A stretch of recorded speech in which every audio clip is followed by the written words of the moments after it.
Hello and welcome to the Ending Body Burnout Show. We are your hosts, Chris and Philly, co-founders of a multi-award-winning functional medicine practice, serving busy people with energy, mood, and gut issues. While busyness, addictive doing, people-pleasing, and perfectionism might be the norm, it's not normal, and it's a major contributor to health issues. Our goal with this show is to give you a holistic root cause approach to healing your body so that you don't have to continue doctor or diet hopping or popping a gazillion supplements hoping something might stick. So get ready to heal your body, get your spark back, deeply connect with yourself, and step into the life of your dreams. Let's dive in.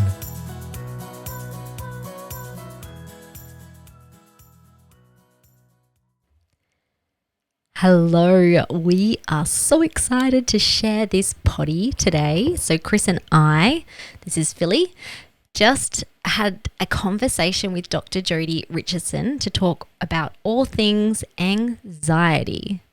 So anxiety is a very common symptom we see in those with body burnout. It's very intermingled with mood issues, and our physiology affects our psychology and vice versa.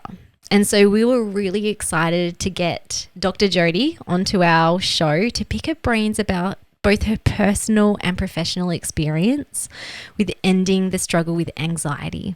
So you're going to love this conversation. And she's also just the most beautiful and kind and down-to-earth soul who is not only incredibly intelligent, she's done a PhD around physiology and anxiety, but also just someone that you can feel really connected to. So Dr. Jodi Richardson, her official bio, is one of Australia's leaders in managing anxiety and amplifying wellbeing. She's a professional speaker supporting schools and workplaces and is the best-selling author of Anxious Kids and Anxious Mums. Both of these books have been translated into multiple languages. And she's also the award-winning host of the positive media podcast, Well, Hello, Anxiety. She's the happily married mum of 2 teenagers, a Border Collie Dusty, and 3 chickens. So let's dive into today's convo, all about anxiety. All right, guys, welcome to this episode. We're super excited to have with us Jodi, and we're going to have a really good conversation today. Why don't we dive on in and we'll get this one started. Yeah, with our guests, we always love to just get nitty gritty and personal. And I know that you have a pretty incredible story too in terms of how you got into the anxiety space. So are you happy to share with us why are you specializing in anxiety? I am. And what I find is a lot of people who sort of hear me talk about or hear anyone talk about their anxiety journey can often really relate because so much of adult anxiety starts in childhood. And so, yes, that was absolutely the case for me. I was a 4-year-old off to school back in the late 70s and heading off to school and really excited to begin with, but was in an environment that was quite stressful for my teachers. And the contagious nature of stress kind of really was a difficult experience for me, and my little nervous system didn't like it very much. And so for my 4-year-old brain, that was sort of felt quite threatening. Obviously, I know all this now. I certainly did not know it then. All I knew was that school made me feel sick in the tummy, and I would come home from school every day and say, "Mum, I don't want to go." And I'd wake up in the morning and say, "I still don't want to go." Thankfully, she would send me. The anxiety, I guess, that I still live with now at 49 is that's where it all began. And it's not, I mean, everybody has experiences anxiety. Of course, it's very, very normal. And at that stage, it wasn't really getting in the way of my life. And so it did eventually. I went through high school still with an undiagnosed anxiety disorder, very highly driven, perfectionistic, and worked really hard. Type A, just really wanted to do the very best I could in everything, put a lot of pressure on myself, and played a lot of high-level netball and had a lot of trouble breathing. Breathing was a really big symptom for me. And I got diagnosed with asthma by my GP. So even the GP didn't really kind of get what was happening. But ultimately, my undiagnosed anxiety in my mid-20s culminated in major depressive disorder, where my nervous system was basically saying, I cannot do this any longer. And so we're going to go into shutdown. And I have the academic kind of an intellectual understanding of it now. But back then it was just indescribably hard.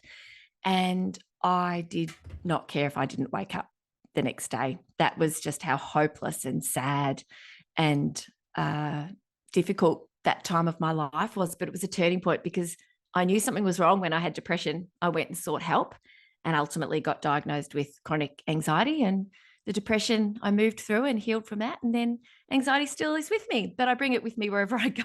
I don't have much of a choice. But yeah, it's been a real problem in the past. I'm medicated for it, but that just really enables me to use my skills. And so I like to say I thrive with anxiety now. A lot of what you just said reminds me of my experience as a little girl too. I remember a real pivotal defining moment that is just a searing memory in my mind is first day of kindergarten, shutting my door in my bedroom, wearing this blue top with an umbrella and rain falling on it, and just crying my little heart out. I'm like, I don't want to go to school. I'm too scared. And I can't remember school actually being that scary, but just the thought of being out into a social environment away from my mum and dad and my siblings was a lot for my nervous system too. Yeah. Which then, it just becomes this snowball over time. It really does. It's that uncertainty. It's that change. I don't know what to expect, and it's threatening. It is threatening, and some of us have nervous systems that are a bit more primed that way. I have a mum who has a severe anxiety disorder, and it's certainly a genetic, for a lot of people, and not for everybody. But I guess like anything in your genes, if there's a situation or the environment or the trigger, then we can start to experience the challenges that brings with it. And I guess growing up in a home with a highly anxious parent as well can be challenging as well, because you don't necessarily, or even though mum was so beautiful and loving, I adore her and I speak about her with permission, it's tough when you are also, whether it's conscious or not, mindful of how somebody else is experiencing life in the house that you live in. With hindsight, with everything that you now know, because we, in our practice and I guess this show as well, we're always digging to the deepest root cause. What actually is causing this or caused this? What do you feel like is the deeper root cause of your anxiety? Well, I've spent a lot of time digging myself, let me tell you. I've had a lot of therapy. And I think for a long time I felt like there has to be something that happened to me. There must have been an incident. There must have been an event. And that's not the case. That's not the case for me. For me, it's having inherited the predisposition for anxiety, then growing up in a home with a mum who was highly anxious, quite reactive. And that's really hard for her looking back, really, really hard for her looking back. And then I guess being in that environment, school, where I felt that it was, threatening in a way, in that just the yelling, the tension, the way the teachers, I was in a class with 53, I was in a double prep class with 2 teachers. And so that was really, really tough. They had those old classrooms with the concertina sort of panels. They were always open. And yeah, so I think it was a combination of the sensitivity to it and temperament as well. Of course, there's my temperament as a sensitive child plays into that. I certainly wasn't shy. That can play into it a lot. That wasn't my case. So yeah, there are a lot of factors that I think have really contributed. And then I just became very, very aware that over time that my body just didn't feel good. I couldn't breathe. I could sense all of the physical symptoms and the way my body was responding. And so I knew I was having these challenges. I had no idea what was causing it, but the propensity for this cycle of my body feels anxious, I don't know what's wrong with me, driving more anxiety, and just stuck in these cycles of worry and anxious physiology for 2 decades was kind of, I guess, what ultimately brought me to the work I do. There's another 2 decades between then and now. But in terms of the absolute root cause, I spent a lot of time trying to, uncover that, and ultimately arrived at the fact that it's just a combination of contributing factors, that have led me to where I am. But I'm so grateful now because of the work that I can do to make a difference in other kids and other families' lives because of what I've been through, I suppose. The gift. Yes. We always say that your mess is your message. Well, that's new. I hear research is research, and we make work from our wounds. Yeah. But I like that. I like that the most, I think. So you specialize in anxiety. We hear, like, a lot of people use the word, I have anxiety, I'm feeling anxious. What's your definition of anxiety? So when I talk about anxiety, I love for people to know that it's the way our brain and our body respond in anticipation of something going wrong or anticipation of a threat. And so I love to talk about the physiology, because we think about anxiety and we think about, I need to see a psychologist, I need to work on my thinking, and of course it's incredibly powerful. But I think a piece that can be overlooked is this idea that we can ground ourselves through our body, and that not all anxiety is a disorder. In fact, most is just normal, everyday human responses to the uncertainties and the challenges and the opportunities that life throws our way. And so I love for people to know that, yes, anxiety is normal, that there's this continuum. At one end, there's the anxiety you're going to feel when you get that phone call from school, when you're not expecting it and you're like, oh, something happened to one of the kids, right through to the anxiety that means you can't leave the house. Obviously, that's a big problem. And so I love for people to know that it's completely normal if it's getting in the way of daily functioning, getting out of the house, meeting with friends, going to work, responding as a parent, and being able to function well and live well, then yes, absolutely help is needed. But for a lot of us, if we can learn about our physiology, learn about our anxious responses, there's so much that we can do to dial it down and be able to move forward and do all the things that we want to do and that life asks of us. We don't have to love our anxiety when it comes with us, but acceptance can play a huge part in us just ending the struggle with it and just dropping that rope, like that metaphorical tug of war with anxiety. I'm just like, let go of the rope. Anxiety is going to do its thing. You can do your thing too. I love that. We talk about body burnout and ending body burnout and the symptoms that come from that, often energy, mood, gut issues, other inflammatory type issues. When we say that, we do not mean that you are symptom free and happy all the time, 24/7 for the rest of your life. I mean, that would be lovely, but we're all human and we have this human experience. So the way you were describing your interpretation of or definition of anxiety makes a lot of sense, that it's purely just the flat response from our nervous system. When we feel that there may be danger or uncertainty is often the bigger one. Uncertainty, and sometimes it's real, sometimes it's imagined, but it's still your response to the environment. And I'm someone who had struggled with debilitating anxiety, like to the point of panic attacks and that sort of stuff. And when I was going through my healing journey, initially I had this expectation that, when I'm well, I'm going to be free from it all. just going to be healthy and happy. But along the way, I've actually understood that these emotions and these feelings in my body are simply just messages. It's simply messages from the nervous system, the unconscious mind. And when you can learn to communicate to those, then you can actually have a lovely relationship with it. It's actually just keeping you safe, trying to keep you safe. That's right. And I remember you saying about your first experience and the t-shirt you're wearing. And I think it's quite a metaphor, isn't it? Really, this umbrella with the rain. And there's this beautiful meme. It's on my Instagram feed. I might repost it. And it's this idea, it's an umbrella with the rain, and underneath it's like there's sort of two parts, sort of the left and the right. And on the left, it's got the umbrella with the rain, and on the right, it's got the umbrella with the rain.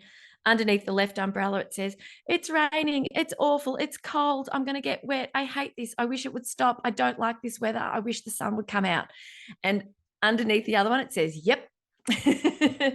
And I hope people can create a mental picture. But this idea that when the rain comes, when we have those emotions, like you say, that are messages that often are there to tell us something really important. And if we can just go, "Yep, they're here," and just have that willingness to listen and take on board the message, it can be so powerful for us in terms of our own personal growth, but also in our experience of what we feel. Because when we try to stop the rain, to stick with the rainy metaphor, we can't, and eventually it's just things are going to flood when we can experience it. And I'm not obviously telling you anything you don't know, but just this idea that if we can just live with this understanding that if all feelings are welcome, then they will move through. They will come and they will go like a visitor. They don't hang around forever. Even joy, I often ask in my presentations, I'll say, "Who's ever experienced joy?" And everyone puts their hand up, and I'll say, "Put your hand up now if that joy is still with you." Nobody puts their hand up, and I'm very disappointed because they should be joyful in my company. I say no. It's like, we this just is have a a bit great of a laugh. presentation. Why are you not filled with joy? Just to kind of highlight the idea that no matter what we feel, it comes and it goes, even the good stuff. Yeah. I really like that. You mentioned before, Jodi, about grounding physiology. You know, when somebody is feeling that anxious physiology, uh, is that's what you would recommend, is like some sort of a grounding, like just coming down? Would you be able to speak to that and what you mean by that?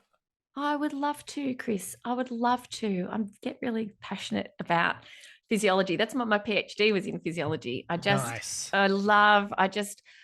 I get excited because of the opportunity that it brings for people. And so when we feel anxious, and our brain has essentially detected a threat, and whether that threat is, I'm about to do a podcast recording, which I love, I'm super comfy with. But for someone else, that would be terrifying.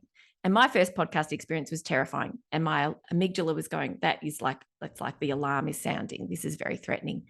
Whether you're about to sit down and talk to people on a podcast, which is not life-threatening, or you nearly get hit by a car, the brain and the body will respond in the same way. It's pretty much an all or nothing response when that threat is detected. And most of the time, thankfully, we're safe. And it's an opportunity, it's a challenge.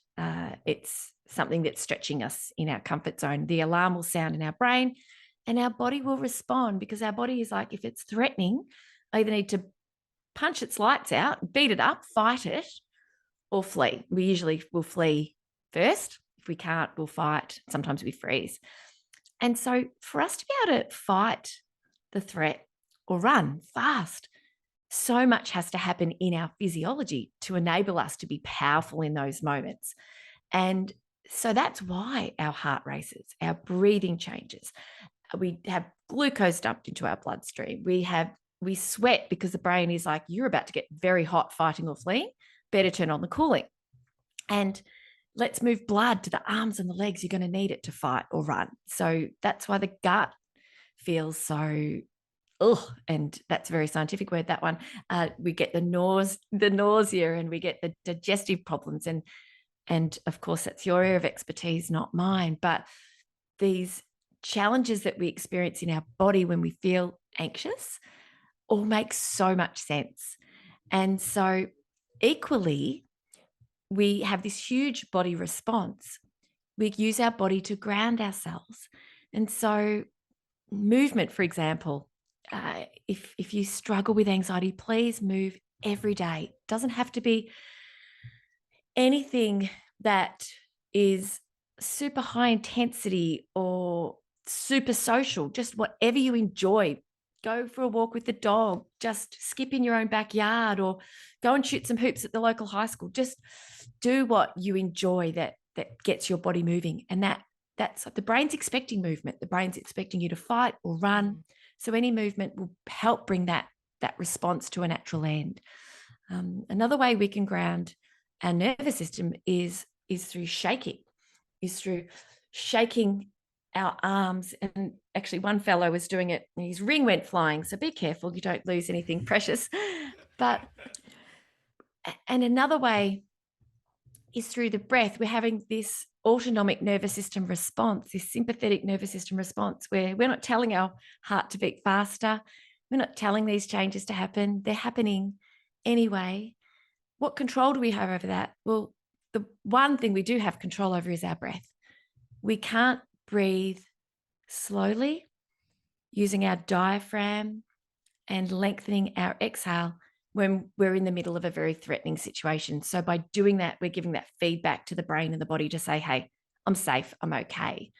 And so that they're just a few examples of many. And we don't need 10 strategies. We just need to find one or two, maybe three that work depending on where we are. You might not want to shake it out when you're driving, you might need something else. So the physiology. And I think for adults listening, no matter who you are, if you are a parent as well, for us to help our kids to understand the way the body responds, the stress response. And so that there's this understanding, and it takes a lot of the fear out of it, because a lot of what can happen with anxiety is that I feel, and panic attacks, and oh goodness, thank you for sharing that. That's been part of your journey. It's really hard to describe major depression, and it's really hard to describe a panic attack to someone who hasn't been through it. But essentially what happens is we develop these anxious symptoms. We become very anxious about the anxiety, and it drives it up and up and up into a panic attack. And so when we have a good understanding, oh, this is anxiety. And that's why I called my podcast, well, hello, anxiety. It's like, hello, you're back. I can tell because my heart is racing. I can tell because my breathing's changed. I recognize you and I know what I need to do next. It's so empowering. It's really empowering. That's really cool. I've just written down heaps of notes. So I often think like Philly, and it sounds like you too, like come up with like real science, knowledge, bombs, all that sort of stuff. And I'm like the caveman version of stuff. And I just really love how simple you just made that. Like your threats detected, you get anxious physiology, and where you want to run, you want to fight, you want to just kind of freeze or whatever. And so what that looks like is your heart races, like all that stuff you said, like just super, super clear. And then I love your tips on how to ground. I think sometimes anxiety just sneaks up on you, doesn't it? It can happen when you're not expecting it. Like it could be driving, but then I have a lot of examples with people that I talk to at night, and it's when they're sleeping. Do you have any tips for that, like around sleep and anxiousness? Because then that loop happens, doesn't it? It's just like, oh, I should be sleeping. Like we talked about this the other day. Hey, I should be sleeping, and then you're anxious that you're anxious, and it's just this.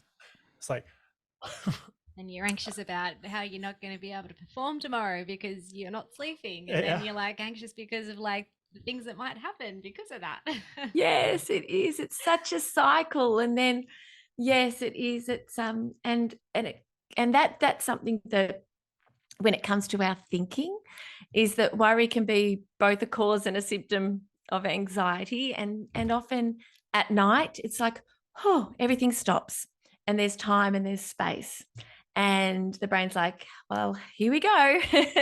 All the things you haven't done or need to do, especially, when there are lots of balls in the air, different times in people's lives. And so there are a lot of things that I can suggest. And so I'm just trying to think where's a good place to start. I think a really powerful place to start is at the end of your day, make a note of what you're going to come back to first thing tomorrow. This is if you're a working professional. If you're a domestic goddess and you have a million things to do, then I just know, not I think, and the research supports this, making a note of what's in our mind and getting it out of our head and onto paper frees up a lot of space. And I also encourage you, if you do hop into bed, and this happened to me a couple of nights ago, I'm in the market, if anyone has a recommendation for me, for one of those really beautiful sunrise alarm clocks. And so I'd like one of those. I've tried lots of alarm clocks because I do not want my phone by my bed at night, but the brightness has been a problem. So I'm just still in the market. So any recommendations, welcome. So I have my phone by my bed for my alarm. Not super proud of. I don't recommend that, but I'm in the process of that change. However, I remembered something and I just immediately just sent myself a text message, and then that was gone. I didn't have to think about that anymore. So better to write it down. Try not to be on your phone at night if you can help it. When it comes to our sleeping habits, we do need a wind down. We expect too much of ourselves.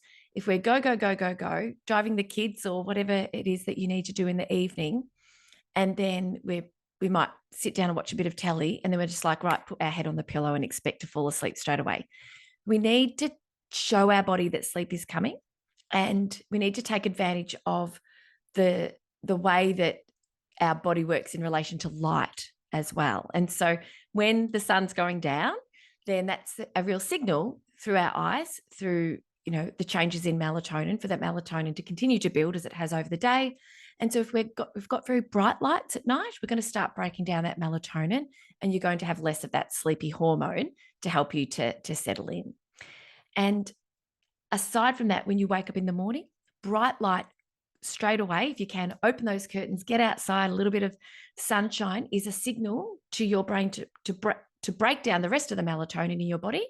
And then you are resetting for the start of the day so that you create this really lovely sort of body clock. Regular sleep and wake will help. One other thing is sleep hygiene in terms of the temperature of your room, darkness, and having a wind down. Please read something fictional, not nonfiction. If you're a knowledge worker and you want to pick up that book just to sort of give you a few extra tips before bed, that will probably just drive you to wake more. So choose a book that's fictional.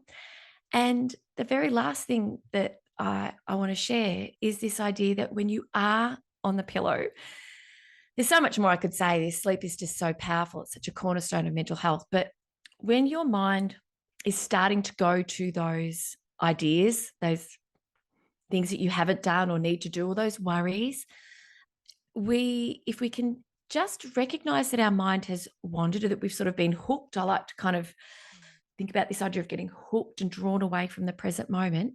Thank you, mind, for doing what minds do. Thank you for, thanks, mind. And then it's just about recognizing you've drifted to that thought and returning your attention back to something that's helpful in that moment. And what I do, it's been really powerful for me, is I start with A in the alphabet, and I reflect on what I'm grateful for that day, starting with A. And then I'll go to B. I rarely get past D.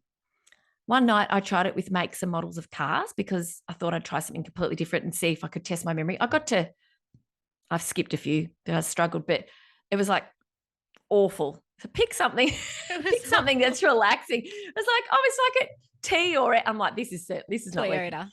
Toyota, Volvo. There's so many. It's quite interesting, but I call it the gralphabet, the gratitude alphabet, and it's about attention. It's about where is our attention, and if our attention keeps wandering to something, we might need to get up and write that down. If we do need a break, if we've laid in bed for half an hour, then you could turn your attention to your breath, or you could hop up, go somewhere with a dim light, read a book for a little bit longer. And sometimes talking books are helpful for people. Sometimes people need something to concentrate on. So there's so much around sleep when it comes to our mental health and anxiety. And it can be just so distressing to lie there awake, wishing you were asleep and relaxing. I'd say again, end the struggle and know that if your body is horizontal, your head is on your pillow, and you can bring your attention to your breath, you are recharging, you are resting. Sleep will come when we stop forcing it, but easier said than done. Holy smokes. Wow. You love the alphabet gratitude, don't you? The gralphabet. He loves The acronyms or I don't know. Far out. It's so good. I love it. It's so good. Thank you so much. As you were talking to, I was thinking about health anxiety as well, because a lot of our listeners are dealing with a bunch of health issues. Some are very chronic, like going back decades of symptoms and all sorts of stuff. What are your thoughts around that? My heart goes out. I've been there. I know what that is like. I know how sickening it can be to worry about your health or the health of someone you love. I really probably did need shares in the GP clinic when I became a mum, because I was there every week with some minor ailment that I thought was terminal. But I really, in my mind, had this whole body and mind belief that this is going to end very badly, and it's a really tough place to come from. So I want to say to your listeners, our listeners today, that it's really hard. It's very common, and what I would say, and there's a lot that we can do to make a difference. I'll tell you what I did. This was before a lot of my extended professional development, but what I did certainly helped. And I'll tell you what I would do if I were in those shoes that I was once in now. So what I did was I nominated 2 people. This is on the advice of my psychologist. I nominated 2 people who I really trusted, that they loved and cared about me and my health, my safety, and were also sensible, realistic,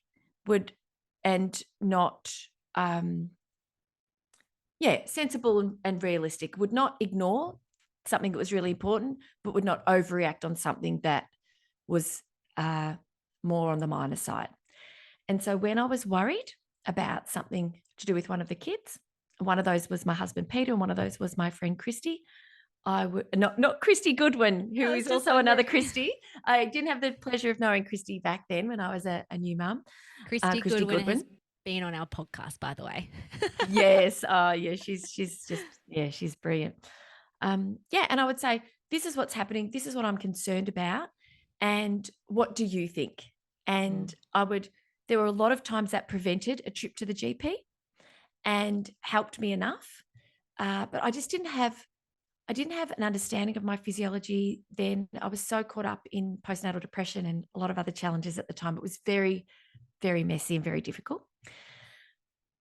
What I would say now is that when we have a worry,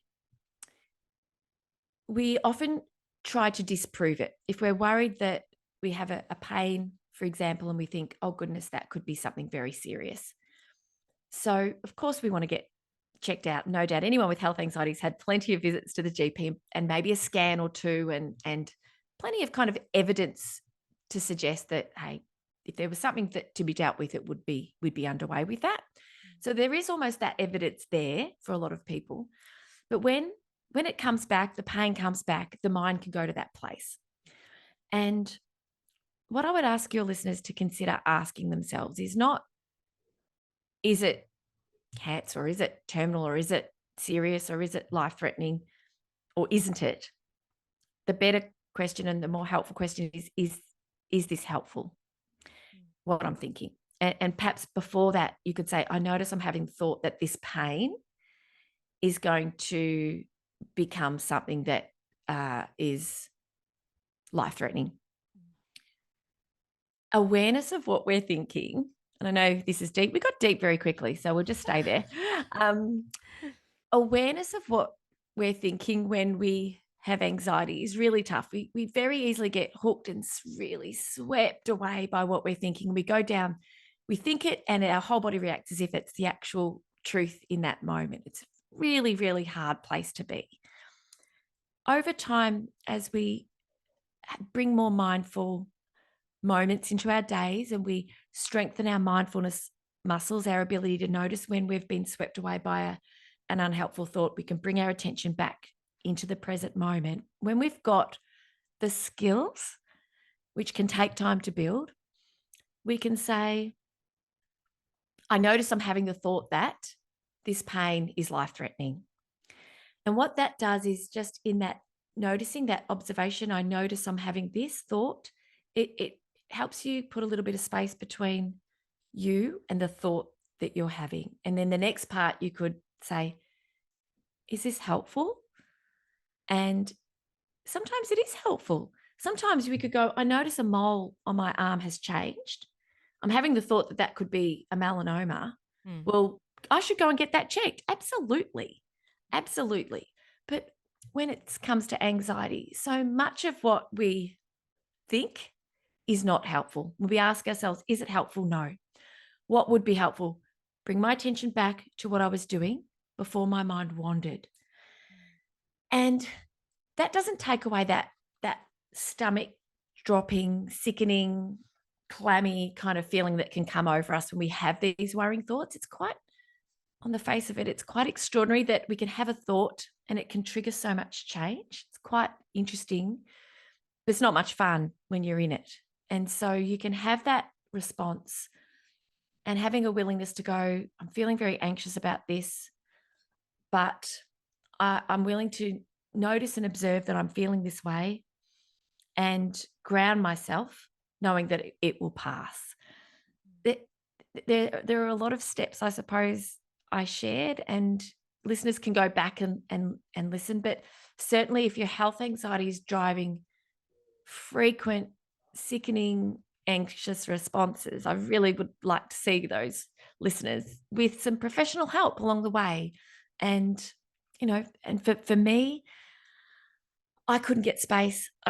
I could not get space. OCD and generalized anxiety have been very much a part of my history. I only took medication after our second child was born. I guess I kept thinking I could manage it myself in the same way that perhaps if you had diabetes, you'd think I can just think my way around these blood sugar challenges. And eventually Peter, my husband, he said to me, I remember I'm looking where we were, I distinctly remember exactly where I was because it was very hard for him. Multiple phone calls every day seeking reassurance and sharing anxious worries. And he said, I know you're working so hard. I know how hard you're working. I know how hard you're trying. He said, I just want to ask you whether or not you consider trying something for your anxiety, not for you, but for the rest of the family. And it was the first time in a long time I got an understanding of how I was living and operating was impacting everyone. And I immediately thought, wow, I could probably parent a lot differently. And the medication, what that's done, because it doesn't get rid of your anxiety. We never get rid of it. We need it. It's protective. It's helpful in lots of ways. But it gives me enough space between my experience, plus I'm obviously very skilled now because of what I do for a living and my passion for this, but it's just given me that space to be able to draw on a strategy, have a little bit of space to just think rather than just getting swept down a raging torrent of a river with no chance of ever getting to the bank. And so I share these ideas, but it depends on where you are in your anxiety journey as to how readily you're able to put them into practice. And I certainly recommend, if anxiety is a problem, if it's a challenge, it's so much help, and there's so much that we can do to make a really, really meaningful difference. Wow. What a conversation. This has been awesome. I've really enjoyed our time together. It's been really good. Did you have any questions you wanted to, or things you wanted to close with, Philly? A couple of things actually. There was something that you were saying. You said isn't it interesting or fascinating that we can have a thought and we can have this physiological reaction to it.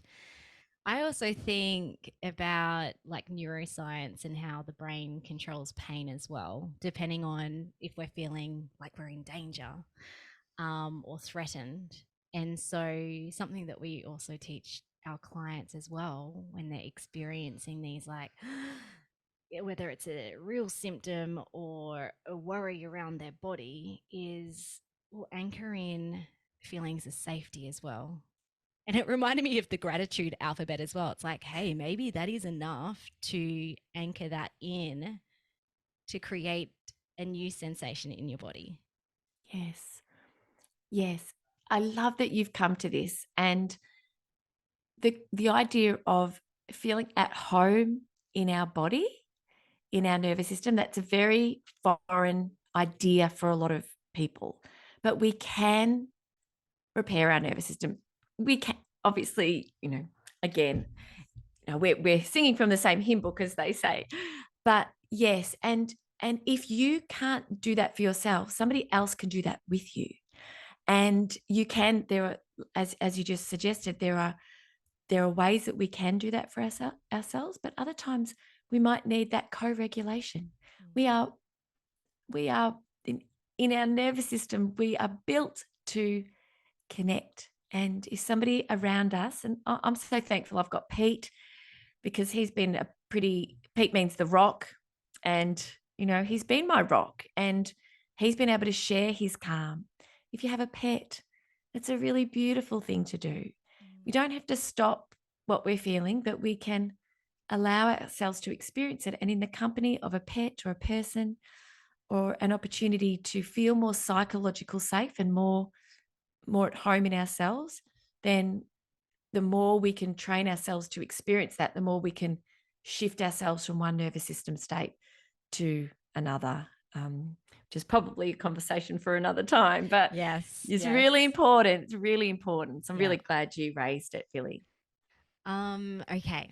One last question, because we know that you love working with parents and children and teenagers, and you were talking about co-regulation. So parents are the biggest co-regulators for their children. Yeah. Why do you love working with parents and children? And for any parents who are listening, what advice would you have for them if they're noticing that their kids and teenagers are experiencing anxiety? Thank you for this question. I love it because I know the difference it can make when we have more understanding. I know what I went through as an anxious kid and teen and young adult, with no knowledge, no understanding, and just this feeling that I'm broken. There's something wrong with me.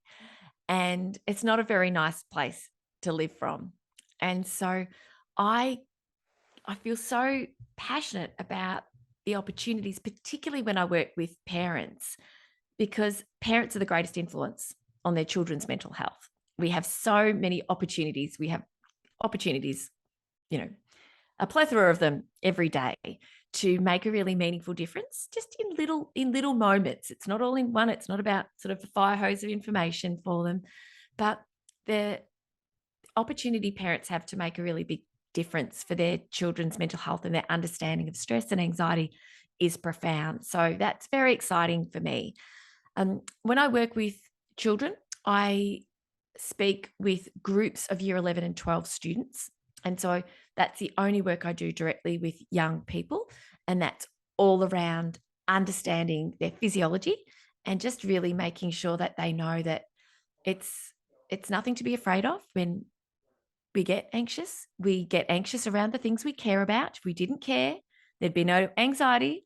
It's like there's no anxiety for my children to empty the bins because, it's not important. And yes, and so what would I love parents to know? I want you to know as parents that it's a bigger issue than it's ever been.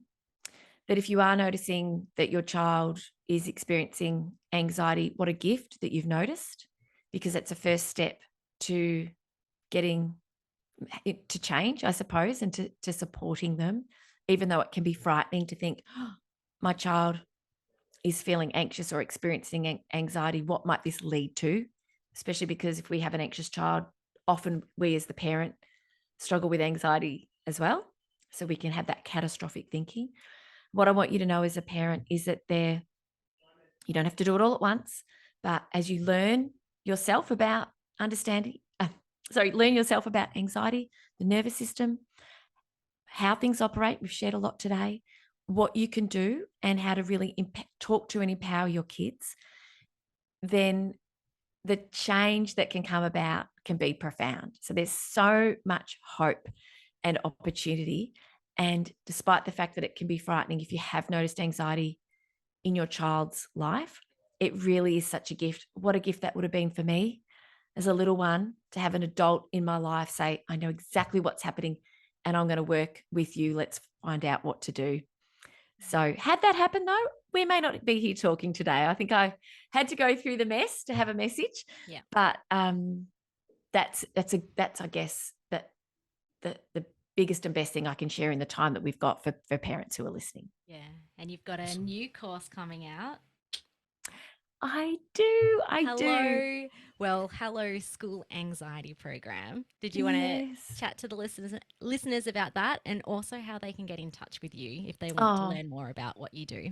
Oh, thank you. Yes, I'm super excited because starting 16th of Jan 2024, I have a live online 4-week course for parents for any child, kindergarten, primary school or secondary school with anxiety related to school. And that can be transitions, it can be changing campuses, it can be separating, it can be friendships, it can be academics, it can be changing schools, lots of things. And so I can't wait, because up until now, my contact with parents has been as a speaker, speaking to large groups of parents in schools or in organizations. This way, it's me and the parents who join the course to work together over 4 weeks to really make a difference in their family. So yes, if you'd like to know more, just head to my website, drjodirichardson.com, and it's Jodi with an I, Jodi with an I, Richardson.com. So yeah, thank you. Thanks for giving me a chance to share that with your listeners. So cool. Love it. Thank you so Super much. Cool. I didn't know if you were going to talk or if I was going to talk. We're like, that was awesome. Thank you so much for joining us today, Jodi. It's been so good. I have 3 pages of notes. So I look forward to listening to this one again and absorbing some more stuff. But thank you so much for coming on, and thank you, listeners, for joining us. Until next time, catch us later. Have the best day ever. thank you so much for listening. We so appreciate you. If you'd like to give us extra smiles, drop us a review and spread the love by sharing this episode. You can also rate your own state of burnout and the root cause contributors by taking our Ending Body Burnout Assessment on our website. And if you're interested in learning about our group or one-on-one Ending Body Burnout programs, shoot us a DM via Instagram or Facebook. Have the best day ever.